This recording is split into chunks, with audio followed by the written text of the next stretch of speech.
इसी स्थान पे हनुमान जी ने तुलसीदास जी को प्रत्यक्ष रूप में दर्शन दिए थे।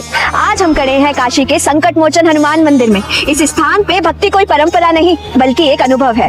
इस मंदिर की स्थापना 16वीं शताब्दी में रामचरितमानस के रचिता तुलसीदास जी ने स्वयं की थी। मान्यता है कि इस मंदिर में दर्शन मात्र से सारी नकारात्मक शक्तियां दूर हो जाती हैं। मान्यता है कि तुलसीदास जी इसी स्थान पे रोजाना राम नाम का जप किया करते थे और एक दिन वानर के रूप में उन्हें एक उपस्थिति का अनुभव हुआ जो कि सामान्य नहीं थी बल्कि खुद साक्षात हनुमान जी थे और तभी से इस स्थान पे बना संकट मोचन हनुमान मंदिर। इस मंदिर में हनुमान जी को कोई देवता के रूप में नहीं बल्कि एक साक्षात उपस्थित शक्ति के रूप में पूजा जाता है। इस मंदिर में दर्शन करने वाले भक्तों का मानना है कि यहाँ दर्शन करने के बाद उन्हें बेहद हल्का महसूस होता है।